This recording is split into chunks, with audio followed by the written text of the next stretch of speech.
ዓለም የምትከፍልህ ለምታውቀው ሳይሆን ለምትሰራው ብቻ ነው።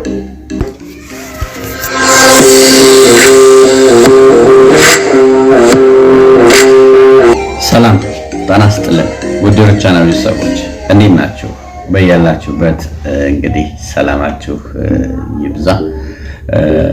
የሳምንቱን ትሬኒንጋችን ይዘን ቀርበናል።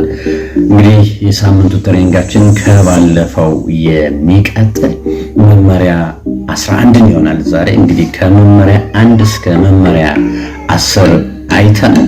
ዛሬ ደግሞ ለህይወታችን መመሪያዎች ያስፈልጉናል። ስለዚህ እዚህ መመሪያ ላይ የምናየው ደግሞ መመሪያ 11 ነው። ይህ መመሪያ 11 ደግሞ የስኬት ማማ የሚያደርሰን ወደ ላይ ከፍ ሊያደርገን የሚችል ምንም ነገር ቢኖረን፣ ምንም ሐሳብ ቢኖረን፣ ምንም እቅድ ቢኖረን፣ ምንም ህልም ቢኖረን ይህን መመሪያ 11ን ካልተገበርነው መቼም ቢሆን ስኬት ሊመጣ አይችልም።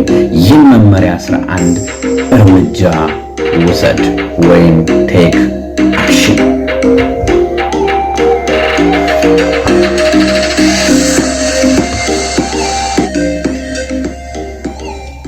መልካም እንግዲህ እርምጃ መውሰድ ወይም የአክሽን ሰው መሆን ወደምንፈልገው ውጤት ያለምንም ጥርጥር በቀላሉ እኔ እዚህ ተነስቼ አዲስ አበባ እሄዳለሁ የሚል እቅድ ካቀድኩ ከቤቴ ብድግ እስካላልኩ ድረስ አዲስ አበባ ህልም ሆኖ ይቀራል። በቀላሉ ጉዞ እንኳን ተግባር ያስፈልጋል። ብዙዎቻችን የተግባር ሰዎች ሳንሆን የሐሳብ ሰዎች፣ የምኞት ሰዎች፣ የቅዠት ሰዎች። እያንዳንዳችን ያቀድናትን ነገር ተግባር ካላደረግንበት አስቡት። እኔ መብላት ፈለኩ፣ ምግቡ ቀርቧል፣ አንስቼ ወደ ካልጎረስኩ በስተቀር አስቡት። ማንሳት አክሽን ነው፣ ተግባር ነው። ወደዚህ መውሰድ መጉረስ ተግባር ነው። አፋችን ውስጥም አድርገን እስካላኘክነው ድረስ ጨጓራችን ጋር ደርሶ ረሃባችን ሊታገስ አይችልም። ስለዚህ አላምጠን እንኳን ጨርሰን እስካልዋጥነው ድረስ ጨጓራችን አሁን መፍትሄ ያገኛል። ስለዚህ የራበው ሰው መብላት አለበት። ከበላም ምግቡን ሲያገኝ አንስቶ መጉረስ፣ ጎርሶ አኝኮ ውጦ ረሃቡ ማስታገስ አለበት። ይሄ ከሆነ መፍትሄ ያደርጋል። ስለዚህ ሁላችንም ይሄ መመሪያ 11 በብዙዎች አንዳንድ ሰዎች እኩል ይጓዛሉ፣ እኩል ይሄዳሉ። አንዳንዱ ቀድሞ ከላይ ይደርሳል፣ አንዳንዱ ደግሞ ከኋላ ይዘገያል። የሁለቱ ልዩነት የአስተሳሰብ ልዩነት ሳይሆን የተግባር ችግር ነው። ቀድሞ የተገበረ ቀድሞ ውጤትን ያገኛል። መልካም ነገር ነው። ስለዚህ ዛሬ የመተግበር አንድን ነገር እንዴት ልተግብረው? ለምንድን ነው የምተገብረው? ስለዚህ ስንተገብር የምናገኛቸው እርምጃ ስንወስድ ጥቅም አለ። የመጀመሪያውና ወሳኙ ጥቅም ወደ ስኬት የሚወስደንን ነገሮች ሁሉ በማያጠራጥር ሁኔታ መነሳሳት ትነሳሳላችሁ። ልክ ስታስቡት የምንፈልገውን ነገር ለማግኘት መነሳሳትን ይፈጥርልናል። ውስጣችን ጋር ተግባር ካለው ያን ነገር ለመፈጸም ሐሳብ አስበነውን አቅደነዋል፣ ግብ አስቀምጠናል ስንሄድ መነሳሳት ይፈጠራል። ስለዚህ የመተግበር ጥቅሙ ምንድነው? የኛን የመነሳሳት የውስጣችን ብድግ ብሎ ወደ ላይ የመውጣትን ወደምንፈልገው ስኬት የመድረስን ኃይል ይሰጥናል ማለት ነው። ስለዚህ የእርምጃ መውሰድ መነሳሳትን። ስለዚህ ተመሳሳይ ግብ ያላቸው ሰዎች በጣም በሚገርም ሁኔታ ወደ አንተ ይቀርባሉ፣ ከጎንህ ይሰለፋሉ። ለምን? ተግባርን እያሳያቸው ነው። እኔ የማደርገው ይሄን ነው ስትል ያንን ተግባሮችህን ሲያዩ ተመሳሳይ እንደዛ ልክ አንተ እንደምትሰራው አይነት ስራ መስራት የሚፈልጉ ሰዎች ይኖራሉ።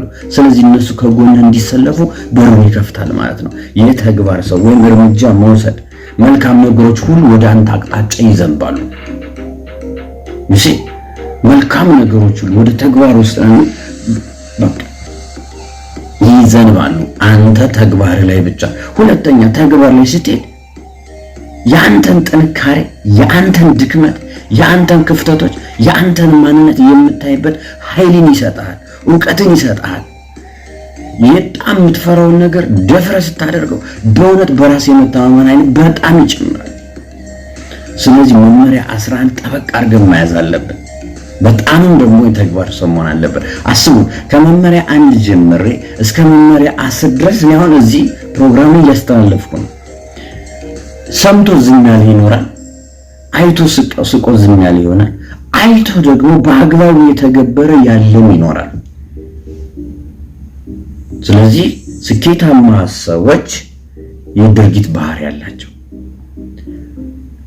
ብዙ ጊዜ ጓደኞቻቸውን አስቧቸው አብሯቸው የሚኖራቸውን ሰዎች አስቧቸው በዙሪያ ያሉትን ሰዎች ልጎብኟቸው ስለ አንድ እቅድ አወሯቸው ወይም ስለ አንድ ሐሳብ ሲያወሩ ያወሯችሁና ምን እናርግ ኔክስት እንዲናርገው በዚህ እናርገው እንዴት እናርግ ቤት እንሂድ እንደዚህ አይነት ሰዎችን ከጎኖቻችሁ ሁሉ አታርቋቸው አቀርቧቸው ያዟቸው ለምን በጣም የተግባር ሰው ናቸው እነዚህ ደስ የሚሉት ይሄ ባረጎ እኮ እንዲሆን ነበር በዚህ አርገን በዚህ አንዳንድ ሰዎች አሉ ወሬ ብቻ ማለት በጣም የሚገራረም ያሳብ ሰዎች አሉ እኔ ባግሊ ራሱ ብዙ ማቃቸው ሰዎች አሉና በጣም የሚገራረም ሐሳብ ያላቸው ሰዎች አሉ ግን ኦልዌይስ በየቀኑ ባገኛቸው ቁጥር ሐሳብ ብቻ ነው የሚሰጧቸው ጎበዝና ብል የሆነ ሰው ያችን ሐሳብ እየተቀበለ ነው ተግባር ስለዚህ ሁላችንም የተግባር ሰው መሆን አለብን አስቡት ራዕይ ያስቀምጣችሁ እንግዲህ ከመመሪያ 1 ጀምሬ ሳወራ ነበር ራዕይ ያስቀምጣችኋል ግባችሁን አስቀምጣችኋል ግባችሁን ደግሞ በትንንሽ ተግባራት ደግሞ ከፋፍላችሁ አስቀምጣችኋል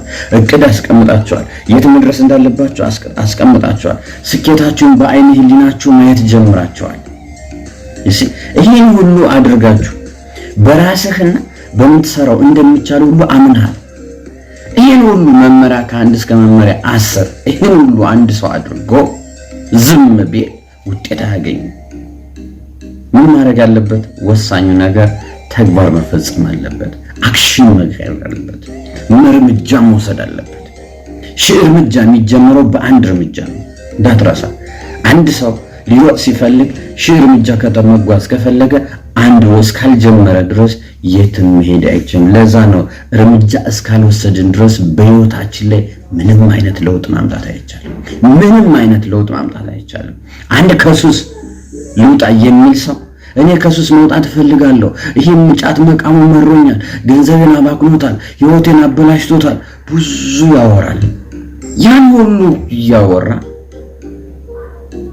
ሰዓቱ ሲደርስ የመቃሚው ሰዓት ወይም ደግሞ የዛው ፕሮግራሙ ሰዓት ሲደርስ እየሮጠ የሚሄድ ከሆነ ይሄ ልጅ ተገበረ ያለው እንዴት ወደፊት ሊቀጥል ነው ጫቱ እንዴት አድርጌ ላስፋፋው ነው ሌላ ነገር አይደለም ስለዚህ ወዳጅ ማድረግ ያለብህ ነገር ለማቆም አስበህ ከሆነ መጀመሪያ ልታቆም ውስጥህ አሳስበው ከዛ ልብህ ይመነው ከዛን ሁለቱ ከሆነ አይምሮና ልብ ከተገናኘ ተግባር ይመጣል አንዳንዴ አይምሮአችን ሌላ ቦታ ልባችን ሌላ ቦታ ተግባራችን ሌላ ቦታ ከአመት አመት ካለንበት ሳንንቀሳቀስ የምንቀጥል ሰዎች ይኖራሉ ስለዚህ ብዙ ሰዎች ለምን ነው ተግባር ማትወስድ ሲባል በጣም የሚገርም ነገር አለ እንግዲህ እናንተም ብላችሁ ሊሆን ይችላል አላውቅም ግን ለምንድን ነው የማታረገው ለምሳሌ ያለው ነገር ወቅታዊ ሁኔታ አሁን ያለው ነገር እንደምታዩት በጣም በአንደበተሩት ተሞልተው የሚያስረዷቸው ሰዎች አሉ ወይም ለአይምሮአቸው ራሳቸው ባያስረዱም ለራሳቸው ቆይን ቀጣይ አመት እንዲህ ባደርገው አሁን ሰሞኑን እስቲ ቆይ ኢትዮጵያ ውስጥ የተሻሉ ነገሮች ይምጣና ጓደኞቼ እንዲበሉና ወይም ደግሞ አሜሪካ ያለው አጎቴ ብር ይላክልኝና እሺ ይሄ ነገር በሙሉ ምንድነው የሚያደርገው አቅደን ትርጉም አልባ ነው የሚሆነው ወደ ትርጉም እንድንመጣ የሚታይ ነገር እንድንሰራ ፍሬ ያለው ነገር እንድናፈራ ከኛ ተርፎ ለሌሎች እንድንተርፍ ተግባር ያስፈልጋል ይህ ተግባር መርከቡ ወደ አንተ ካልመጣ ምንድነው ማድረግ ያለብህ አንተ ወደ መርከቡ መሄድ ነው መርከቡ ወደ አንተ አልመጣም ስለዚህ አንተ ወደ መርከቡ ሂድ ይሄ ነው ተግባር ላይ ምን ጊዜም ውጤት ያሳያል ብዙ ሰዎች ላይ ልዩነት የሚፈጥረው የመተግበር ልዩነት ነው ጓደኞቼ እያንዳንዳችን የተግባር ሰው ከሆነ ትንሽም እናቅድ ትልቅ እቅድም ይኖረን መልካም ሐሳብም ይኖረን እነዚህን በሙሉ ተግባር ላይ ካላሳረፍናቸው በፍጹም ውጤት የሚባል ነገር የለም። ስለዚህ በህይወትህ ስትኖር በእያንዳንዱ እንቅስቃሴ ስትኖር እኔ የተግባር ሰው ነኝ የሚል መፈክር ይኖርህ። ይህ መፈክር ወደ ውጤት ያደርሳል። ይህ መፈክር ከፍ ያደርጋል። ይህ መፈክር እንድትነቃቅ ያደርጋል። ይህ መፈክር ውጤት እንድትጨብጥ ያደርጋል። ይህ መፈክር የስኬት አምባሳደር እንድትሆን ያደርጋል። ለሌሎች ተምሳሌት መሆን ትችላለህ። ደካማ ነገርን አርቀህ መልካም ነገሮች ወደ አንተ እንዲቀሩ ማድረግ ትችላለህ። ስለዚህ ወዳጄ የተግባር ሰው ሆን።